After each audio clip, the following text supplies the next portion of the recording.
Hey guys, it's Cam. and Katie, and we wanted to wish you guys a happy Happy St. Patrick's Day.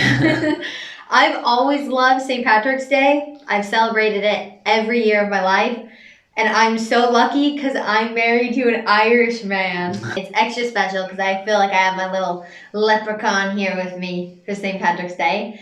And today, Cameron is going to explain where St. Patrick's Day comes from, because I think a lot of people just celebrate it and wear green and don't know the history. So he's going to share the history with us, and I feel like it's a perfect thing to watch on this St. Patrick's Day to educate everybody. We figured what better way to spend St. Patrick's Day than to be able to learn from an Irish person what St. Patrick's Day is actually about, because there's surprisingly a lot of misconceptions about St. Patrick. No one really know. A lot of people don't know the history. In Ireland, of course, we learn about it. You learn about it in school and stuff, but a lot of people don't know about it, and there's a lot of misconceptions.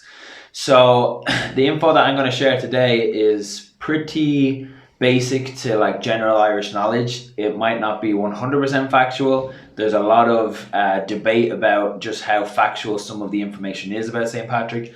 And then, as you can imagine, with it being a bit of an Irish folk tale, there's a little bit of magic and stuff like that thrown in there. So this is just the general kind of information about St. Patrick. I'm not a historian, so I'm not claiming that this is 100% accurate, but this is generally what most Irish people can tell you about St. Patrick.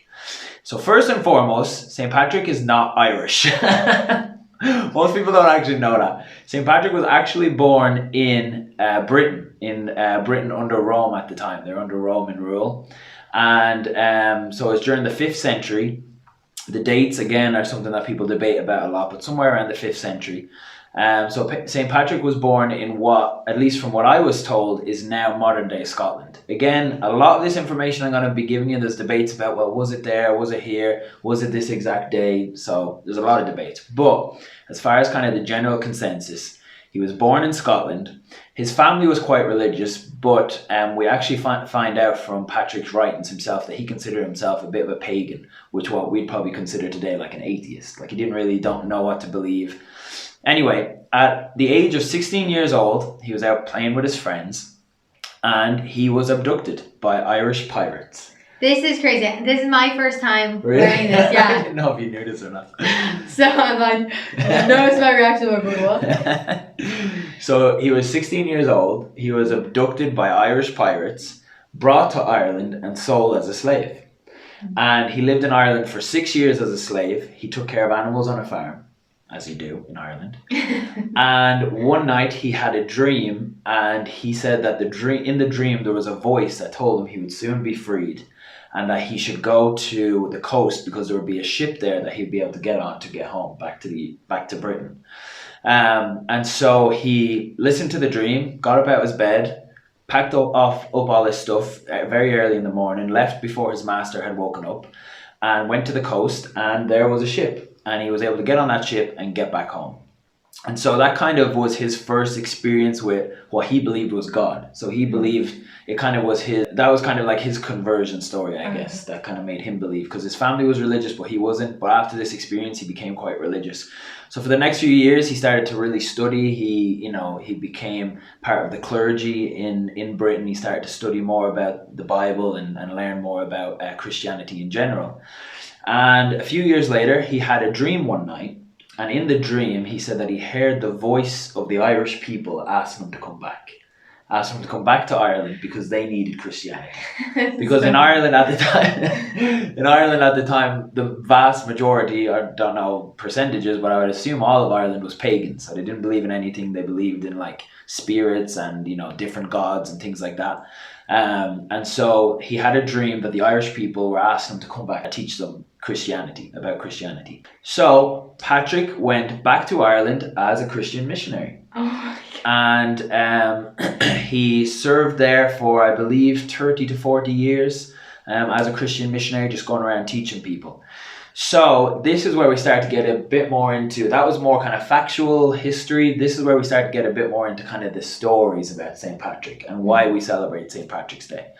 So St. Patrick is kind of considered the main missionary for the Irish people. Like he was what made Ireland Christian and brought Christianity to Ireland. And in doing so, he did different things in order to teach the Irish people about Christianity, about God, about Jesus Christ. And so that those some of those traditions have lived on, and that's what kind of we celebrate today. So one of the most famous stories about St. Patrick is that he banished the snakes from Ireland. That's one of the kind of mythological stories about St. Patrick, was that in order to show the people the power of God he had, he banished the snakes from Ireland. And hold on, there's nothing mythical about Ireland. We know there's leprechauns and fairies. Yeah, Ireland is mythical. It's the truth. Give me a break. Anyway, so to show the people the power of God, he banished the snakes from Ireland. A lot of people say that that's symbolic of, like, you know, because he brought Christianity to Ireland, he was getting rid of Satan, because Satan is, you know, the symbolism of Satan in the Bible is that he's a serpent. So a lot of people say that it's symbolic of him kind of pushing Satan out of Ireland because he brought Christianity to the people. But a lot of people say it's legit. There were snakes, he got rid of them, pushed them out to the sea, and they swam away. Unfortunately, there is absolutely no evidence that snakes have ever lived in Ireland, like since like the Ice Age. Like, there's no evidence, there's no fossils or anything that have been found. So maybe people gave him credit for something he didn't actually do. But anyway, so another story about St. Patrick, and this is one that's quite relevant to Ireland today, is the story of the Shamrock. So obviously shamrocks, most people would consider Shamrock to have symbolism towards Ireland, and it's like a national symbol in Ireland. So the Shamrock came from St. Patrick, allegedly. So in order to teach the people about God, Jesus Christ, and the Holy Ghost and their oneness, he picked up a shamrock out of the field, and obviously, as you know, a shamrock has 3 leaves, and he said, this represents the Godhead. Oh, wow. God at the top, Jesus Christ on the right, and the Holy Ghost on the left. But although they're 3 separate leaves, they all come from the one stem. So they're 3 in 1. The idea of the Trinity, or in other Christian beliefs, the idea that God, the Holy Ghost, and Jesus Christ are separate but have the same purpose. And then obviously the Trinity in mainstream Christianity is that they are literally 3 in 1. So the shamrock was his analogy of how to teach the people about the Godhead. Last but not least, one of the other stories about St. Patrick that's kind of lived on through the years is that there's a type of tree in Ireland that has been nicknamed the St. Patrick tree. And basically the story is that St. Patrick would go from town to town in Ireland, and he would spend so long with the people trying to convince them of Christianity and teach them to change from their pagan ways, that every time he had a walking stick, he would stick his walking stick in the ground where he was teaching, and that he would be there for so long that the walking stick would sprout into a tree. Okay. And you'd have to go get a new walking stick, and then the same thing would happen. So there's a type of tree in Ireland that people consider the St. Patrick tree. Oh, cool. And that's the story of how it's like spread through Ireland, is that it was his walking stick that sprouted into a tree when he was teaching. Okay, so that's pretty much the general story of St. Patrick. He is the patron saint of Ireland, and the reason that we celebrate St. Patrick's Day on the 17th of March is because the 17th of March is the date he died. So that's why we celebrated that day. You guys, this is important to know. I, as an American, I honestly didn't know that. So thank you for educating me. He died on the 17th of March. I don't know exactly. There's debate about what year exactly. So we celebrate St. Patrick's Day on the 17th. Another interesting thing about St. Patrick is that he's not actually officially a saint. So in order to become a saint in the Roman Catholic Church, the Pope has to dub someone a saint for living a holy enough life. Typically, if someone is very holy, very soon after they die, the Pope will dub them as a saint. Yeah. Patrick, however, lived before this practice had become official. And so he was never dubbed by a Pope as a saint. So officially, he's not actually a saint. Although a lot of churches, a lot of, sections of the Catholic religion and of Christianity would consider him a saint, and they do say that he is a saint and he's on the list of saints, as they call it. But he was never officially, by a Pope, deemed a saint. Wow. So he's an imposter. No, just kidding. So now you know, that is the story, history, the background to St. Patrick and why we celebrate him on St. Patrick's Day. It is originally an Irish holiday. It's a day that we celebrate. We have lots of Irish holidays where we celebrate saints. And St. Patrick's Day obviously is one of the more popular ones. But it really came to be a celebration because of Americans. Americans really, really, really appreciate their Irish heritage. You can best believe that St. Patrick's Day is the day that the vast majority of the world claims some kind of Irish heritage or some kind Yes. of Irish. When I lived in America, I was out on the street during St. Patrick's Day, and obviously, you know, I was talking to people and people knew I was Irish. And everyone I spoke to was like, I'm Irish, my granddad's Irish, my granddad's brother's dog's cousin was Irish. Oh, yeah. So, it's crazy. But yeah, originally, so this is an interesting fact, the St. Patrick's Day parade, so in the vast majority of the world, throughout Europe, throughout America, there are parades for St. Patrick's Day, especially in major cities. You know, I know there's quite a few cities throughout the world, and like they dye, like whatever river runs through the city, they dye it green for St. Patrick's Day. I know Chicago is a big one that does that. I think London's done it. They've dyed the Thames green. Anyway, fact check me on that one. But yeah, the parade in itself, that big celebration on the day of, which now we have everywhere, first started in America.